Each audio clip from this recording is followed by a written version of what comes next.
नमस्कार, आप देख रहे हैं हॉर्नबिल टीवी। छत्तीसगढ़ की खबरों के हिंदी बुलेटिन हमर छत्तीसगढ़ में आपका स्वागत है। मेरा नाम है अनुज। छत्तीसगढ़ में नक्सल मोर्चे पर सरकार को बड़ी सफलता मिलने की संभावना है। राज्य के गृह मंत्री विजय शर्मा ने दावा किया है कि मार्च के पहले सप्ताह में कई बड़े नक्सली आत्मसमर्पण कर सकते हैं। जानकारी के अनुसार 3 मार्च तक बलांगीर, बरगढ़ और महासमुंद डिवीजन के 15 से अधिक नक्सली छत्तीसगढ़ पुलिस के सामने सरेंडर कर सकते हैं। बता दें, ये घटनाक्रम राज्य की पुनर्वास नीति के प्रभाव का परिणाम माना जा रहा है। गृह मंत्री विजय शर्मा ने बताया कि पश्चिम सब जोनल ब्यूरो सचिव विकास ने पत्र लिखकर आत्मसमर्पण की इच्छा जाहिर की है। पत्र में सुरक्षित वापसी और पुनर्वास को लेकर रेडियो संदेश जारी करने का अनुरोध भी किया गया है। गृह मंत्री ने कहा कि राज्य सरकार पहले से ही आत्मसमर्पण करने वाले नक्सलियों के पुनर्वास के लिए ठोस नीति पर काम कर रही है। वन क्षेत्रों में सहकारिता के माध्यम से रोजगार के अवसर उपलब्ध कराए जा रहे हैं। वन उपज और अन्य साधनों से आजीविका सुनिश्चित करने की व्यवस्था की जा रही है। नक्सलियों ने लेटर लिखा है, क्या लेटर है, क्या कर रहे हैं? ये नक्सलियों के एक डिवीजन ने जो बीबीएम डिवीजन है, बालांगीर, बरगढ़, महासमुंद डिवीजन है, उस डिवीजन के लोगों ने पत्र लिखा है। पत्र लिख करके पुनर्वास करने की इच्छा व्यक्त की है। तो उन्होंने रेडियो संदेश के लिए कहा है मुझसे। आज रेडियो संदेश प्रसारित करके और उनसे किसी भी तरह संपर्क करके और उनको वापस लाने की पूरी प्रक्रिया करेंगे। रेड कारपेट बिछाकर उनको वापस लाएंगे। उनकी सुरक्षा, उनके स्वास्थ्य और उनकी सुविधा का पूरा ध्यान रखेंगे। आने वाले समय में वो भौतिकता और मानसिकता दोनों ही तरह से पुनर्वासित हो, इसके लिए कोशिश करेंगे। बजट सत्र के पहले दिन वित्त मंत्री ओपी चौधरी ने आर्थिक सर्वेक्षण पेश किया है। छत्तीसगढ़ विधानसभा के बजट सत्र के पहले दिन वित्त मंत्री ओपी चौधरी ने आर्थिक सर्वेक्षण पेश किया। बता दें कि छत्तीसगढ़ विधानसभा के 25 वर्ष और अविभाजित मध्य प्रदेश विधानसभा के भी इतिहास में पहली बार आर्थिक सर्वेक्षण बजट सत्र के पहले दिन पेश किया गया है। वर्ष 2025-26 की वित्तीय व्यवस्था उपलब्धियों पर पेश सर्वेक्षण में राज्य के सकल घरेलू उत्पाद जीएसडीपी 6,31,291 करोड़ रुपए का अनुमानित पेश किया गया है। वहीं उद्योग क्षेत्र में ये 2,70,449 करोड़ आंका गया है। इस तरह से 24-25 के मुकाबले जीएसडीपी में 11.57% की वृद्धि हुई है। आज सम्मानीय सदन के समक्ष वित्तीय वर्ष 2025-26 के का जो आर्थिक सर्वेक्षण है वो पटल पर हमने प्रस्तुत किया है और जिसके तहत हमने जो 2025-26 है उस और 2024-25 की दृष्टि से त्वरित अनुमान और 2025-26 की दृष्टि से अग्रिम अनुमान, ये दोनों हमने प्रस्तुत किया है। जो आर्थिक सर्वेक्षण है जो इस साल के लिए वित्तीय वर्ष 2025-26 के लिए जो जीएसडीपी है, ग्रास स्टेट डोमेस्टिक प्रोडक्ट जो है, हमारे सकल राज्य घरेलू उत्पाद जो है, उसका प्रचलित भावों पर जो वर्ष 2024-25 में 5,65,845 करोड़ था, वो अब बढ़कर वर्ष वित्तीय वर्ष 2025-26 के अंत तक 6,31,291 करोड़ होना संभावित है, ये अनुमान है। और जो गत वर्ष की तुलना में 11.57% अधिक है प्रचलित भाव पर। इसी तरह से कृषि में जो जीडीपी है, जो 2024-25 में 1,06,521 करोड़ था, वो बढ़कर 2025-26 में 1,19,871 करोड़ होना अनुमानित है। इसी तरह से इसमें जो वृद्धि है वो 12.53% है। वहीं उद्योग क्षेत्र में वर्ष 2024-25 में 2,45,883 करोड़ की जो जीएसडीपी थी, वो बढ़कर 2,70,449 करोड़ होना संभावित है, जो वृद्धि 10.26% है। वहीं सेवा क्षेत्र में वर्ष 2024-25 में 1,68,115 करोड़ की जो जीएसडीपी थी सेवा क्षेत्र की, वो वित्तीय वर्ष 2025-26 में 1,90,221 करोड़ होना संभावित है, जो वृद्धि 13.15% की वृद्धि पिछले वित्तीय वर्ष की तुलना में प्रचलित भाव पर है। इस तरह से दूसरी ओर जो वित्तीय वर्ष 2024-25 के जो त्वरित अनुमान है, उसके अनुसार जो जीएसडीपी की ग्रोथ रेट है वर्ष 2024-25 के लिए वो 10.5% है। कृषि क्षेत्र में 11.76%, उद्योग क्षेत्र में 9.91%, सेवा क्षेत्र में 10.08% और ओवरऑल 10.50% की वृद्धि का अनुमान, त्वरित अनुमान वर्ष 2024-25 के लिए है।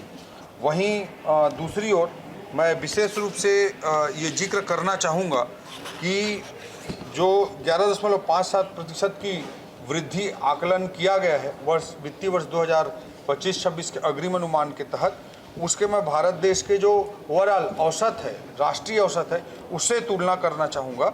जो वित्तीय वर्ष 2025-26 के अग्रिम अनुमान के अनुसार जो GSDP की ग्रोथ रेट है वो 11.57% है हमारे छत्तीसगढ़ के लिए। वहीं ओवरऑल देश के लिए जो औसत है वो 8% है, वो 8% है।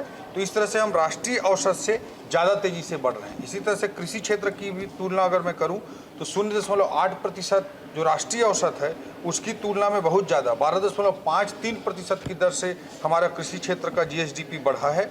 वहीं उद्योग क्षेत्र में राष्ट्रीय औसत 6.6% की वृद्धि है, लेकिन राज्य के स्तर पर हमारे छत्तीसगढ़ के लिए 10.26% है। मतलब उद्योग क्षेत्र भी हमारा राष्ट्रीय औसत से ज़्यादा तेज़ी से बढ़ा है। वहीं सेवा क्षेत्र में जो राष्ट्रीय औसत है वृद्धि का 10.06% है, वो अभी हमारे छत्तीसगढ़ के लिए 13.15% है। चाहे ओवरऑल हम GSDP के ग्रोथ रेट की राष्ट्रीय औसत से तुलना करें, कृषि क्षेत्र के ग्रोथ रेट की राष्ट्रीय औसत से तुलना करें, उद्योग क्षेत्र की तुलना हम राष्ट्रीय औसत से हमारे छत्तीसगढ़ के लिए करें, या सेवा क्षेत्र में हमारे छत्तीसगढ़ की ग्रोथ की तुलना राष्ट्रीय औसत ग्रोथ से हम करें, तो हम ज़्यादा तेज़ी से बढ़ रहे हैं। ये हमारे छत्तीसगढ़ की अर्थव्यवस्था की दृष्टि से अत्यंत सुखद स्थिति मैं कहूँगा। वहीं दूसरी ओर वर्ष 2025-26 में जो हमारे कृषि क्षेत्र, उद्योग क्षेत्र और सेवा क्षेत्र का GSDP में जो योगदान है वो क्रमशः 20.64%, 46.59%, 32.77% है। वहीं जो नेशनल कॉन्फ़िगरेशन है वो टोटली डिफरेंट दिखाई देता है। कृषि क्षेत्र के लिए 16.8% भारत के पूरे GDP में योगदान आता है। वहीं उद्योग क्षेत्र से 26.8% और सेवा क्षेत्र का बहुत ज़्यादा 56.4% योगदान आता है। तो चूँकि हमारी छत्तीसगढ़ की इकॉनमी कोर सेक्टर पर ज़्यादा आधारित है, उद्योगों पर ज़्यादा आधारित है, इसलिए सेकेंडरी सेक्टर का, उद्योग क्षेत्र का राष्ट्रीय स्तर पर जो योगदान है 26.8% है, लेकिन छत्तीसगढ़ की दृष्टि से 46.59% की दृष्टि से आता है। वहीं मैं ये भी कहना चाहूँगा कि भविष्य में हम जो पहला बजट हमने हमारी सरकार का आदरणीय विष्णुदेव साय जी के नेतृत्व में, हमारे मुख्यमंत्री जी के नेतृत्व में जो हमने प्रस्तुत किया था, उसमें सेवा क्षेत्र पर विशेष फोकस रखने की बात कही थी। हमारा कोर सेक्टर तो ऐतिहासिक रूप से छत्तीसगढ़ के परंपरागत रूप से मजबूत है, लेकिन क्या होता है कि सेवा क्षेत्र में और लेबर इंटेंसिव मैन्युफैक्चरिंग सेक्टर में जॉब अपॉर्चुनिटीज़ बहुत ज़्यादा उत्पन्न होते हैं।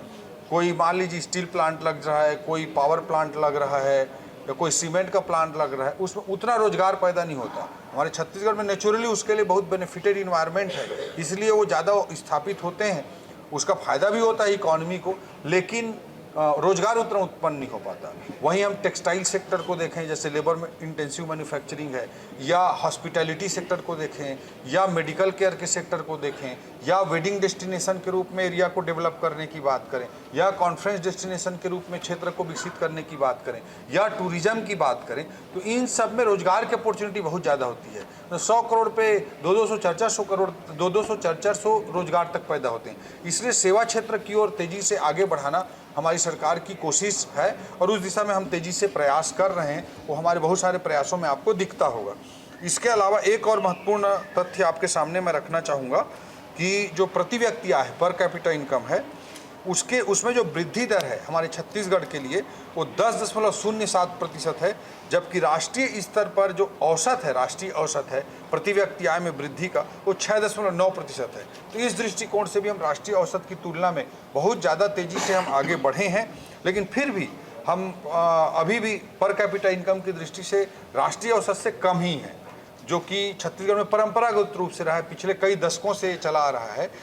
और हमारे छत्तीसगढ़ कहीं ना कहीं एक तरह से इग्नोर्ड पार्ट था और ओवरऑल मध्य बीमारू राज्य के रूप में कहा जाता था। दुर्भाग्यजनक बात थी। वो चाहे बीमारू राज्य में BI का मतलब बिहार होता था, M का अर्थ एम ए का अर्थ मध्य प्रदेश होता था, आर का अर्थ राजस्थान होता था और यू का अर्थ उत्तर प्रदेश होता था। तो इन राज्यों को बीमारू राज्य कहा जाता था और यहाँ पे जो आर्थिक विकास की दर परंपरागत रूप से पिछले 20, 30, 40 सालों से कमज़ोर रही थी, लेकिन उसको चाहे जीएसडीपी की ग्रोथ हो, चाहे पर कैपिटा इनकम की ग्रोथ हो, सकल घरेलू उत्पाद की जीएसडीपी की ग्रोथ हो या प्रति व्यक्ति आय की ग्रोथ हो, उसमें राष्ट्रीय स्तर से लगातार हमारा छत्तीसगढ़ बेहतर प्रदर्शन कर रहा है ग्रोथ के हिसाब से। लेकिन फिर भी अभी भी हम राष्ट्रीय औसत से पीछे हैं, जो मुझे लगता है कि उस दिशा में तेजी से हम आगे बढ़ रहे हैं। आगामी होली पर्व को लेकर चल रही असमंजस की स्थिति अब पूरी तरह से साफ हो गई है।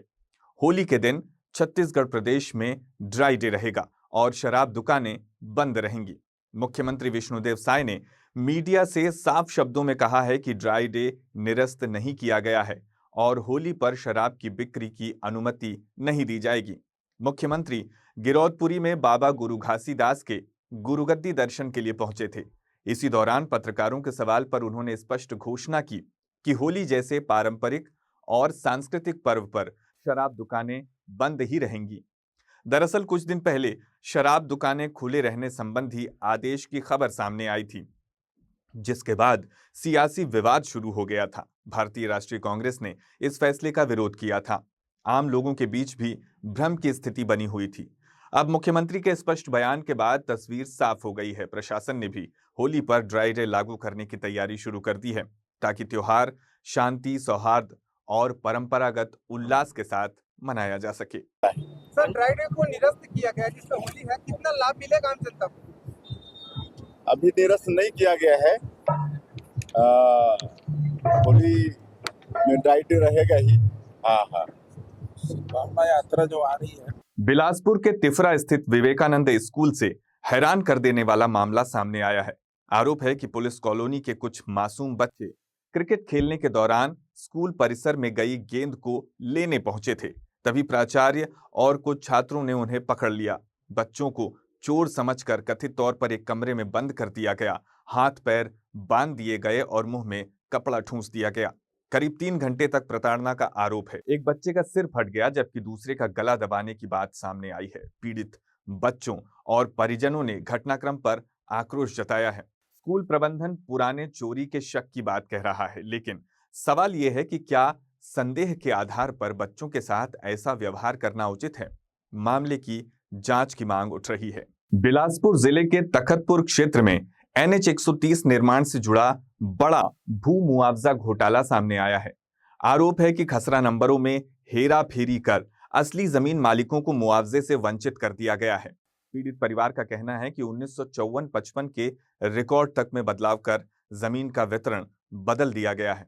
खसरा नंबर 71 और खसरा नंबर 97 में कथित छेड़छाड़ से मुआवजा सूची प्रभावित हुई है। राजस्व अधिकारियों की भूमिका पर भी सवाल उठ रहे हैं। अब सीमांकन और निष्पक्ष जांच की मांग तेज हो गई है। पीड़ित ने बताया कि उनकी जमीन पर सड़क बनी, लेकिन मुआवजा किसी और को दे दिया गया। ग्राम लोखंडी, पटवारी हल्का नंबर 54, महल नंबर 1, खसरा नंबर 71/1 का, जो कि एक रकबा 1 एकड़ 23 डिसमिल स्थित है, जिसमें बीच में NHI का रोड बना हुआ है। और जो NHI का रोड बनने के बाद दोनों तरफ सड़क के NHI के दोनों तरफ मेरी भूमि छूटी हुई है। उस जमीन पे मेरे बाजू में खसरा नंबर 71/1 गांव, जो कि दूजबाई बेवा रामाधार के नाम से है, जो कि अत्यंत बुजुर्ग हो गई है, वो समझने चलने फिरने में असमर्थ है, और उसकी ज़मीन को जो है विनोद गोरख, जो कि महामाया मंदिर ट्रस्ट का मेंबर है, वो बलपूर्वक कब्जा करके दुकान बना दिया है। और मेरी भूमि पे भी कुछ अंश पे विनोद गोरख द्वारा कब्जा किया गया है। जीवन मिश्रा द्वारा मेरी ज़मीन पे अवैध रूप से सड़क का निर्माण कर दिया गया है, जिसकी शिकायत में कलेक्टर, तहसीलदार, SDM सभी उच्च अधिकारियों से किया, लेकिन किसी ने इस पर कोई कार्रवाई नहीं किया। आज तक सिर्फ जांच का खेल चल रहा है। नाम बता देंगे? सतीश कश्यप, पिता सूरज बली कश्यप। आज मेरे पिताजी जो है ना अत्यंत वृद्ध हो गए हैं, 84 साल के हैं, जिनके आंख से दिखना बंद हो गया है, और वो किसी चीज़ को अब सोचने, समझने और देखने की उसकी सामर्थ्य नहीं रह गया। इसलिए मेरे को पावर ऑफ अटर्नी दिए हुए हैं जो कि उनके संपूर्ण भूमियों का जो आज कब्जा कर लिए हैं, उसके संबंध में मैं समय समय पर अधिकारियों से मिलता रहता हूं और मिलकर उनको अवगत कराते रहता हूं, चाहे जन दर्शन हो, चाहे प्रत्यक्ष रूप से मिलके, लेकिन इस पर कोई कार्रवाई नहीं हो रहा। और हम बुजुर्गों का छत्तीसगढ़ के अंदर में एक नया ट्रेंड चल रहा, जो कि बुजुर्गों को टारगेट करते हुए भूमाफिया, राजनीति के पहुंचे हुए लोग जो कि शिकार बना के उनकी भूमि पर कब्जा कर रहे हैं। श्री रामलला दर्शन यात्रा समिति और समाज सेवी प्रवीण झा लगातार तीसरे वर्ष 1008 श्रद्धालुओं को निशुल्क अयोध्या स्थित राम जन्मभूमि मंदिर के दर्शन कराने ले जाएंगे। उन्होंने बताया कि रजिस्ट्रेशन 1 मार्च से पुलिस ग्राउंड कैंपस में शुरू होगा। 2 फोटो और आधार कार्ड अनिवार्य रहेगा। एक परिवार से अधिकतम 2 सदस्य शामिल हो सकेंगे। यात्रा अंबिकापुर मार्ग से प्रयागराज होते हुए अयोध्या पहुंचेगी। भोजन, ठहरने और वापसी की पूरी व्यवस्था निशुल्क की जाएगी। लगातार ये तीसरे वर्ष हम लोग अयोध्या यात्रा श्री राम जी के ननिहाल से उनके जन्मदिन मनाने जाएंगे। 1008 लोग जाएंगे। उसका विधिवत जो है 1 तारीख को रजिस्ट्रेशन चालू होगा। पहला सीट जो है हम लोग हनुमान जी को देते हैं, क्योंकि हनुमान जी की कृपा से ही यात्रा संभव हो पाता है। तो हमारे साथ चलते हैं हनुमान जी, और 1008 लोगों को लेके जाएंगे हम। और सब लोगों के प्रयास से 2 साल का अनुभव बहुत अच्छा रहा। इस बार भी सोचते हैं अच्छा ही होगा अनुभव हम लोगों का। करीब 25 बसें जाएगी और 16 कारें जाएगी। सर रजिस्ट्रेशन कब से शुरू होगा? 1 तारीख को सुबह होगा पुलिस ग्राउंड में। जाने का थोड़ा सा रूट बता दीजिए। जाने का रूट यहाँ से अंबिकापुर से इलाहाबाद होते हुए अयोध्या जाएंगे। रिटर्निंग दूसरे नहीं, उसी रात को। रविवार को छत्तीसगढ़ लोक सेवा आयोग की राज्य सेवा प्रारंभिक परीक्षा शांतिपूर्ण ढंग से संपन्न हुई। 2 पालियों में आयोजित परीक्षा में हजारों अभ्यर्थी शामिल हुए। इस बार प्रश्नों का पैटर्न बदला नजर आया।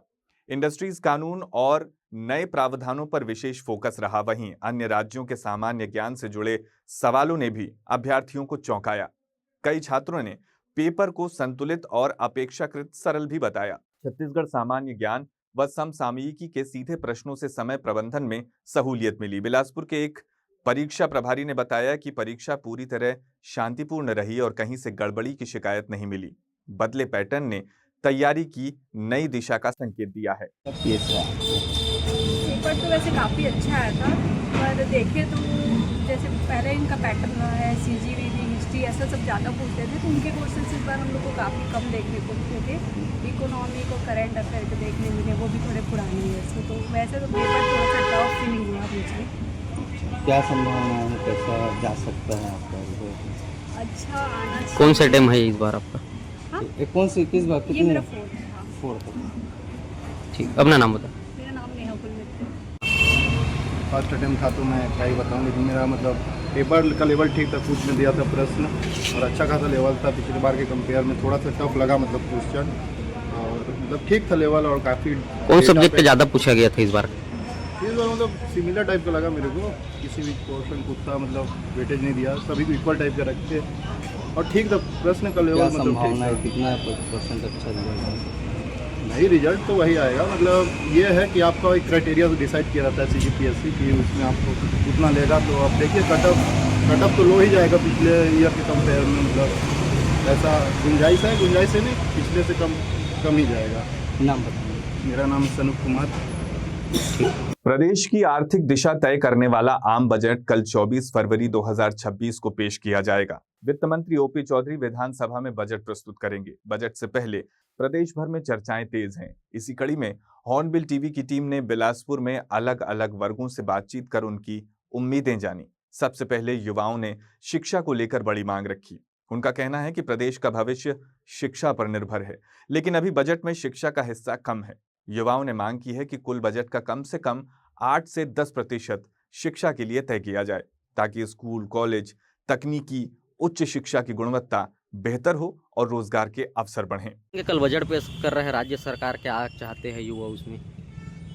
कल 24 फरवरी को हमारे छत्तीसगढ़ सरकार के वित्त मंत्री माननीय ओपी चौधरी जी बजट पेश करने वाले हैं, जिस पर हम युवा और शिक्षा, जैसे कि हम युवा हैं तो हमें उम्मीद है कि युवा और शिक्षा के लिए बजट का 8 से 10% आवंटित किया जाएगा। हमें ऐसी आशा है, क्योंकि युवा और शिक्षा पर किया गया इन्वेस्टमेंट देश के इन्वेस्टमेंट में बहुत अच्छा डिजायरेबल आउटकम लाएगा तथा युवा और शिक्षा में अनएम्प्लॉयमेंट रेट को ख़त्म कर एम्प्लॉयमेंट ओरिएंटेशन प्रोग्राम्स को जितना ज़्यादा संख्या में कराया जाए, जिससे कि अनएम्प्लॉयमेंट रेट में जल्दी से जल्दी गिरावट आएगी। ठीक। व्यापारियों से बातचीत में जीएसटी सबसे बड़ा मुद्दा बनकर सामने आया। उनका कहना है कि जीएसटी की जटिल प्रक्रिया, रिटर्न फाइलिंग और नियमों ने व्यापार को कठिन बना दिया है। व्यापारियों ने सरकार से अपील की है कि टैक्स प्रणाली सरल बनाई जाए और छोटे व्यापारियों को राहत दी जाए।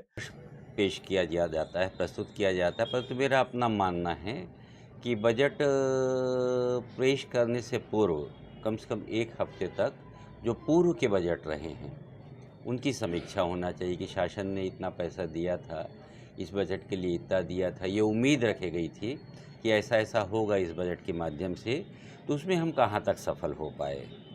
परंतु यह शासन की मंशा ही नहीं रहती थी है कि जो भी हमने पैसा दिया, जो दिखाया, जो सपने दिखाया जनता को कि ये पूर्ण होंगे, तो उसके ऊपर कभी भी काम कोई भी सत्ता नहीं करता है।